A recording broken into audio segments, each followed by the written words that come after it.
Now let me sit on Ohio State for just a moment. Ohio State right now is playing the second best football in all of college football, okay? They were not good defensively to start the year. We all saw that in the loss against Oregon. But if you take a look at the way that they've evolved and what they've done to fix those problems, they are clearly right now the second most dangerous team in the country. In the last 4 games, Ohio State, they're the second-ranked scoring defense in the country and the second-ranked yards per play defense in the country. Now, they have not faced a tough gamut during those 4 games, but the defense has clearly improved. Also in those 4 games, they're averaging over 50 points per game offensively.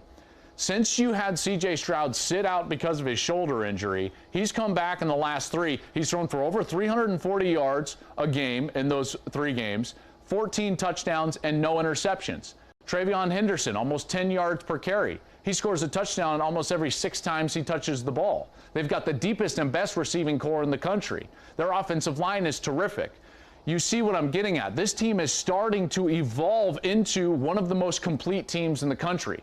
So everyone's asking me, why in the world is Ohio State the number 2 team in the country? Because they're playing the second best football in the country, and that's why I have them right there. And I think also that playoff committee next week, when we start looking at the college football playoff rankings, I think they're going to love Ohio State as well. And by the way, people are like, oh, you can't believe you did what you did with Ohio State. There is a clear mark between number 3 and everybody else. I've got Georgia, Ohio State, Alabama. I totally agree. And I toyed with who's better, Alabama, Ohio State. I'm not sure, and I kind of slotted it this way. And here's the reason. I've got Ohio State number 2 because in the last 4 games, their defense, which was their Achilles heel, is the number 2 scoring defense in the country behind Georgia and the number 2 yards per play defense behind Georgia. They're averaging over 50 points per game. CJ Stroud, since he came back from that injury, he's thrown for over 300 yards, 14 touchdowns, no interceptions. Watch out for Ohio State. Sneaky CJ Stroud might win the Heisman Trophy, and this might be the team that ends up playing the SEC champion in the national championship game. Finally. It's not the... Everything we did is